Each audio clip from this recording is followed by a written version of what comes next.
Hello दोस्तों, मैं आपका अपना मित्र शनत वर्मा आपका आपके अपने चैनल शिव शक्ति दिव्य शक्ति पढ़ाकू योद्धा में आपका बहुत बहुत स्वागत करता हूँ।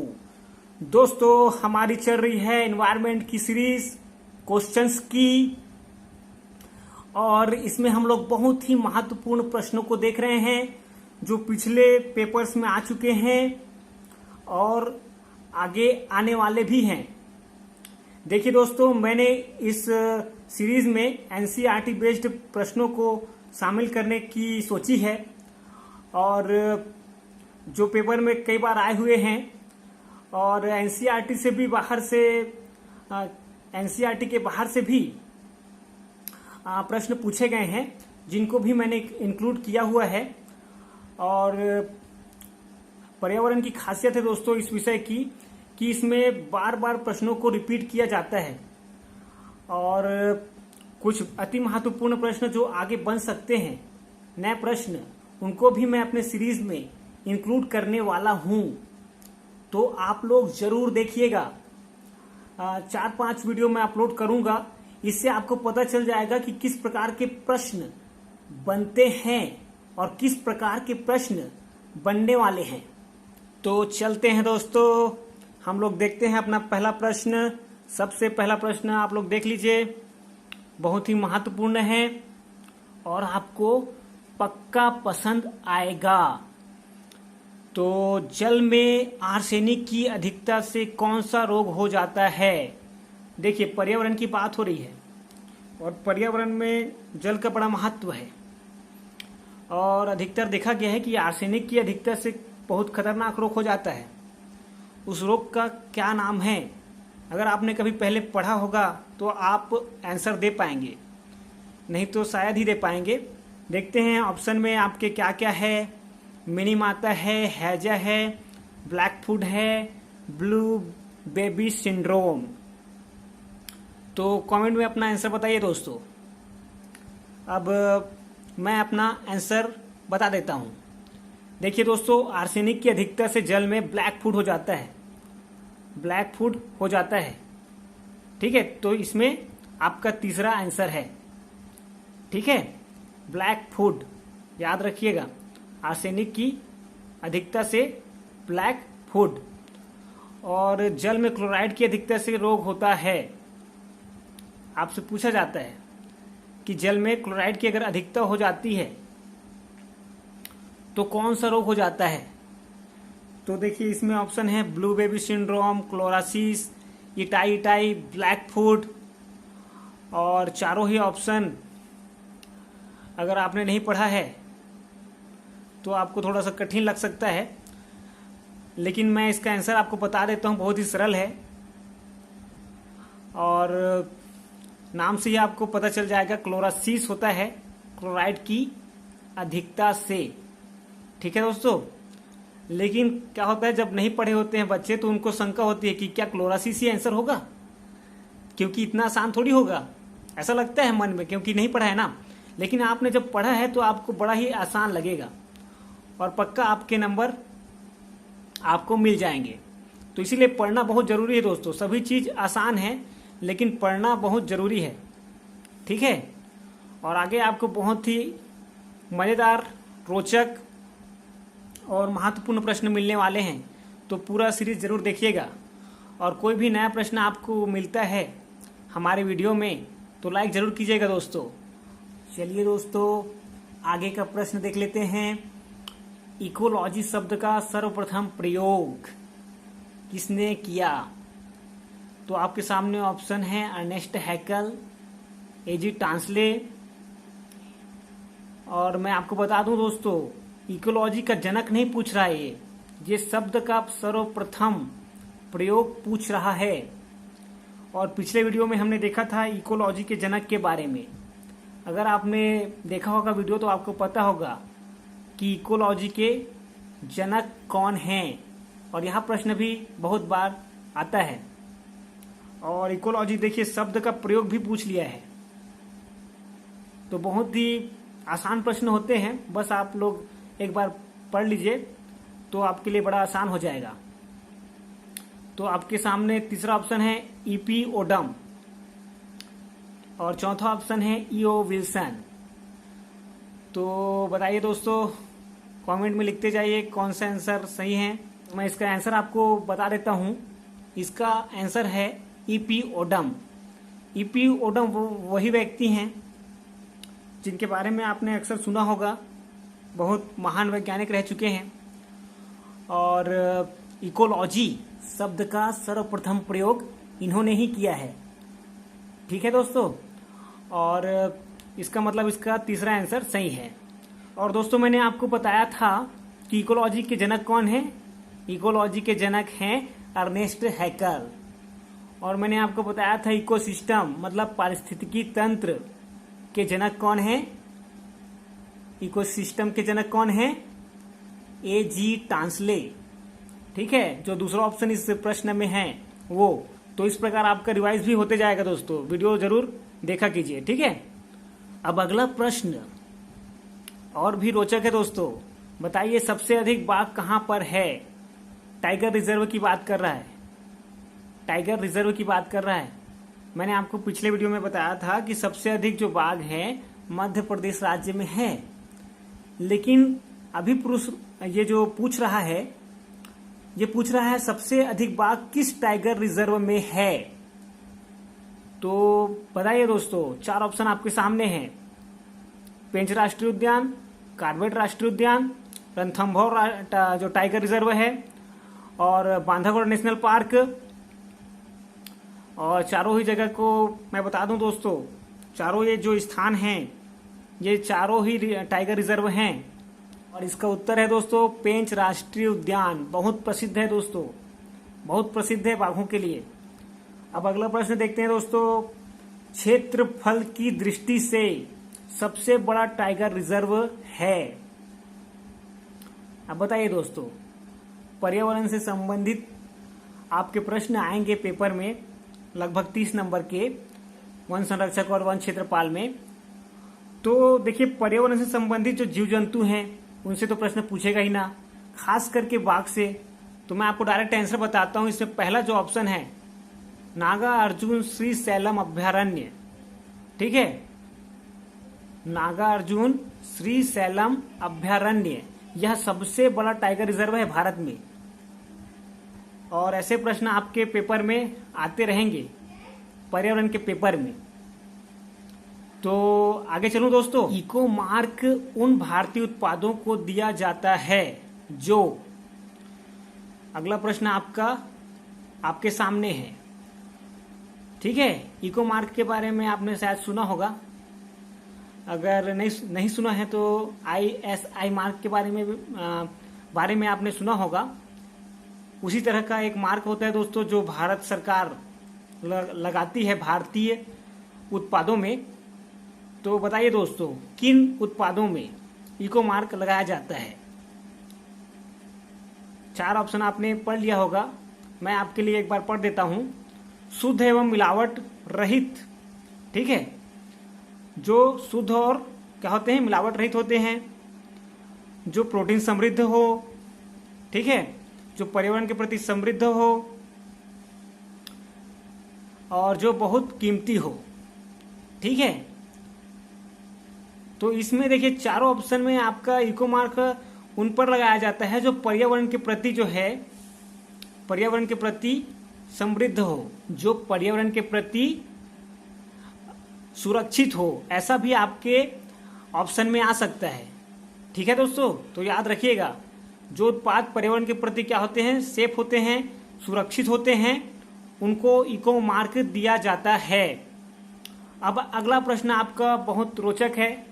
भारत में मगरमच्छ परियोजना कब शुरू हुई? तो परियोजनाओं से संबंधित एक प्रश्न पक्का आता है दोस्तों पेपर में, अगर पर्यावरण है तो। और मैं 4-5 परियोजनाओं के बारे में आपको बताऊंगा। आप वो लोग उनको बिल्कुल रट लीजिएगा, बिल्कुल पेपर में पक्का आएगा आपके आगे के पेपर्स में। ठीक है दोस्तों, तो मगरमच्छ परियोजना बताइए कब शुरू हुई थी? 1975 में, 1995 में, कब?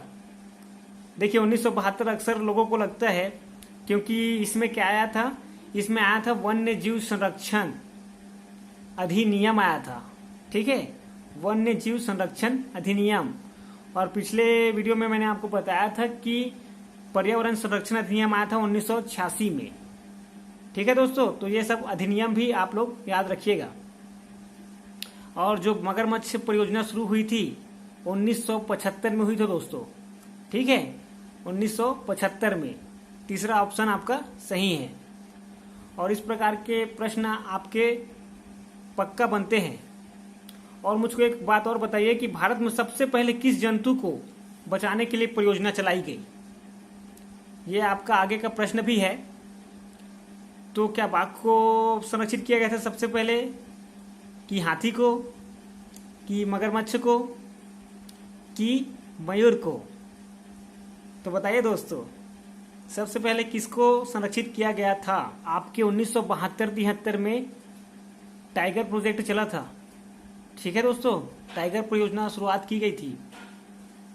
लेकिन सबसे पहले आप बताइए कौन से जंतु को बचाने के लिए परियोजना चलाई गई थी? तो वो है दोस्तों मयूर। अधिकतर लोग बाघ को लगा देते हैं, क्योंकि 1972-73 में बाघ को चलाया गया था। लेकिन उससे भी पहले दोस्तों मयूर को संरक्षित किया गया था 1972 में। और मयूर को बचाने की आवश्यकता क्या पड़ गई? तो दोस्तों आपने देखा होगा कि अधिकतर जो गांव के ग्वाले होते हैं और वो लोग जो बनाते हैं गायों को पहनाने के लिए, उसमें इसका प्रयोग बहुत ज़्यादा किया जाता है। सजावटी कामों में भी प्रयोग में लाए जाते हैं। तो दोस्तों मयूर क्या होता है, बेचारा उतना उड़ नहीं सकता। ठीक है, तो जंगल के आसपास के लोगों ने क्या किया, बहुत ज्यादा मयूर को क्या है आगे पीछे से घेर कर पकड़ लिया। और बहुत ज्यादा इनका क्या हो रहा था, बहुत ज्यादा इनकी मृत्यु हो रही थी। बहुत ज्यादा इनको पकड़ के मारा जा रहा था इनके पंखों के लिए। और क्या है, गांव के लोग, उधर के जंगल वाले लोग इनको खा जाते थे फिर बनाकर। तो इसलिए बहुत ज्यादा कमी आ रही थी मयूर के संख्या में, जबकि हमारे देश का राष्ट्रीय पक्षी है। और मैं बता दूं दोस्तों आपको 1995 में चलाया गया लाल पंडा परियोजना। जैसा कि मैंने आपको बताया कि ये जो ऊपर में लिखा हुआ सन है बहुत महत्वपूर्ण है, तो आप लोग याद रखिएगा। और 1975 तो मैंने बता दिया आपको मगरमच्छ परियोजना। एक दो परियोजना के बारे में और बता देता हूं दोस्तों, आपको याद रखिएगा।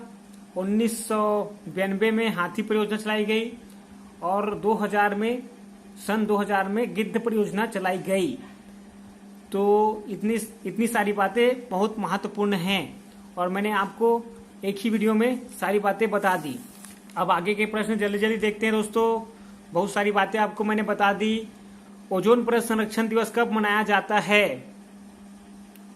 तो आपको पता होगा दोस्तों ओजोन परत संरक्षण कितना महत्वपूर्ण है। अगर ओजोन परत में ज्यादा छेद होने लगे तो त्वचा कैंसर से पीड़ित हो जाएगा मनुष्य, एक महामारी के रूप में फैल जाएगा। जैसे अभी कोरोना फैला है, तो बहुत ज्यादा जरूरी है। तो इस दिनांक की महत्ता को आप समझिए, इसीलिए आपसे कभी भी पूछ सकता है। और 27 सितंबर इसमें जो ऑप्शन है दूसरा, वो तो विश्व पर्यटन दिवस के रूप में जाना जाता है। ठीक है दोस्तों, विश्व पर्यटन दिवस। और 16 सितंबर है ओजोन परत संरक्षण दिवस, तो याद रखिएगा। और आगे का प्रश्न है पारिस्थितिकी निम्नलिखित के बीच पारस्परिक संबंधों का अध्ययन है। पारिस्थितिकी निम्नलिखित के बीच पारस्परिक संबंधों का अध्ययन है। जीव और वातावरण, मनुष्य और वन, मृदा और जल, और पति और पत्नी।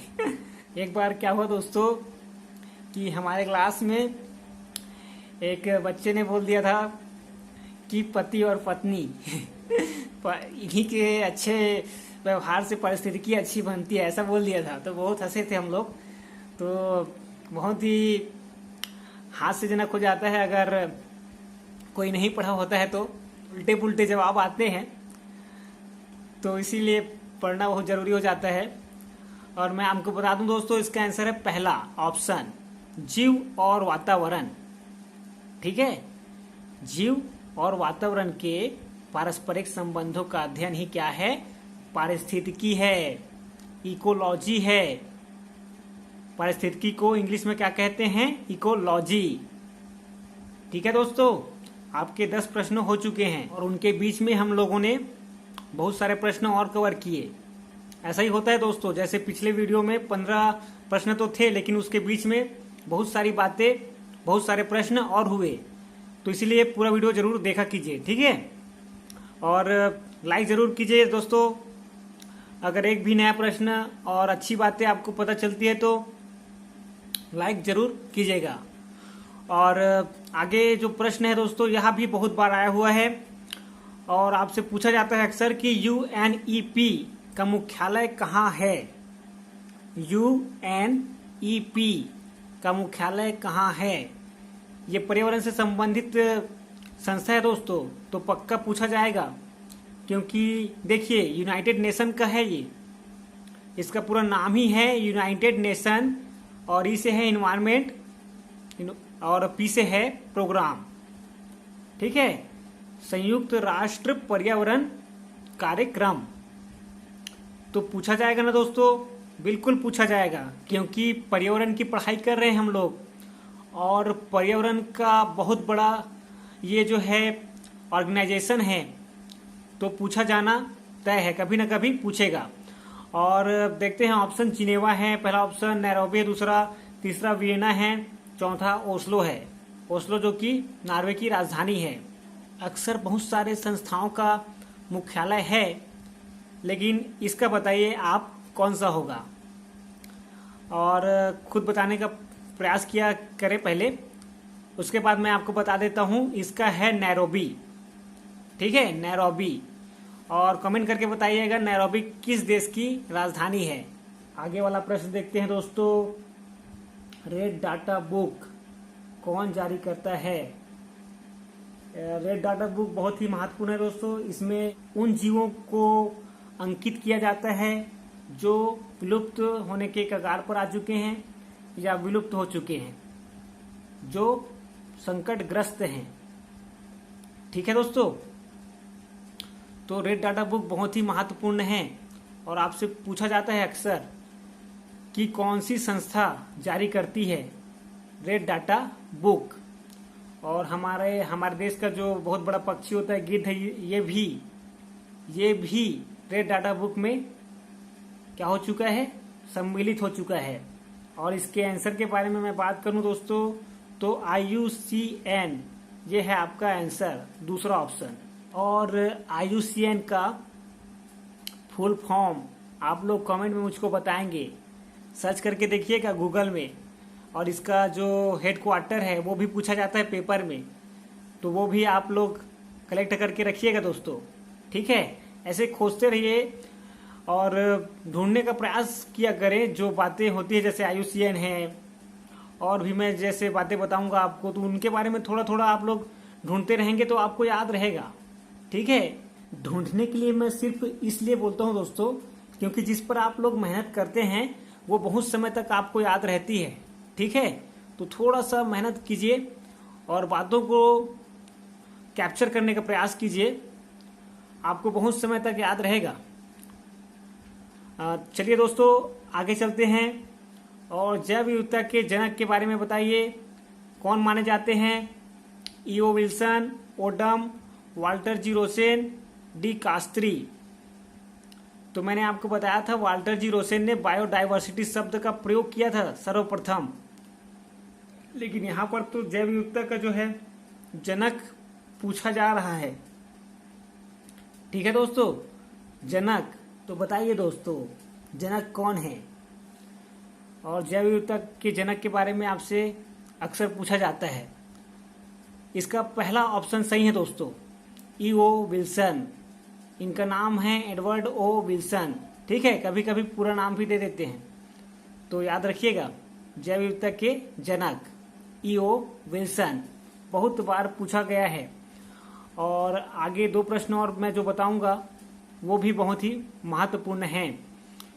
आपसे पूछा जाता है दोस्तों, पहला पृथ्वी शिखर सम्मेलन कहाँ हुआ? और मैं डायरेक्ट इसका आंसर आपको बता देता हूँ, रियो में हुआ। और रियो ब्राजील, ठीक है, समझ गए होंगे आप। ब्राजील देश में कौन सा शहर है? रियो, ठीक है। और यहीं पर क्या हुआ था? रियो सम्मेलन हुआ था, जिसको किस नाम से जाना जाता है? पहला पृथ्वी शिखर सम्मेलन। और जो है ये बात आपसे पूछी जाती है। और पर्यावरण से संबंधित कुछ बहुत महत्वपूर्ण सम्मेलन हुए हैं दोस्तों, उनके बारे में उनसे भी प्रश्न हम लोग बनाएंगे और वो भी पेपर में आपके बहुत बार आता है। तो आगे के वीडियोस में आपके मैं दूंगा बहुत सारे प्रश्न उनमें से, और बहुत ही महत्वपूर्ण हैं। चलिए हम लोग आज का अपना अंतिम प्रश्न देख लेते हैं। सौर विकिरण की सबसे महत्वपूर्ण भूमिका है कार्बन चक्र में, जल चक्र में, हाइड्रोजन चक्र में और नाइट्रोजन चक्र में। बताइए दोस्तों, आ गया आपका नया प्रश्न। कौन से चक्र में सौर, या डायरेक्ट बोले तो सूर्य की सबसे बड़ी भूमिका किस चक्र में है? ठीक है, ऐसा भी तो पूछ सकते हैं ना। इसमें तो बोल दिया कि सौर विकिरण, तो बताइए दोस्तों। तो बहुत ही आसान है दोस्तों, जल चक्र में होता है। सीधी सी बात है, जब सूर्य का प्रकाश अधिक मात्रा में हमारे जो है पृथ्वी पर आता है तो क्या होता है? जल वाष्प के रूप में जल उड़ जाती है ऊपर, और ऊपर जाकर आसमान में बादल बन जाता है, ठीक है। फिर बारिश होकर फिर नीचे आती है, और जो जल नीचे आती है वो फिर पेड़ पौधों द्वारा अवशोषित कर ली जाती है, मनुष्यों द्वारा उसको पी लिया जाता है, जीव जंतुओं द्वारा। फिर से जब सूर्य प्रकाश पड़ता है पेड़ पौधों पर, मनुष्यों पर, तो वो जो है सभी से सौर किरणों के प्रभाव से जल फिर से जल वाष्प के रूप में ऊपर उड़ जाता है। इस प्रकार जल चक्र चलते रहता है। और आपका उत्तर है दूसरा ऑप्शन, जल चक्र में सौर विकिरण की सबसे महत्वपूर्ण भूमिका है। तो आपको बहुत अच्छा लगा होगा दोस्तों आज का वीडियो, और मुझको कमेंट करके बताइएगा आपको कैसा लगा, और कम से कम आप लोग लाइक कर दीजिएगा, और अगर हो सके तो शेयर कीजिएगा। थैंक यू दोस्तों।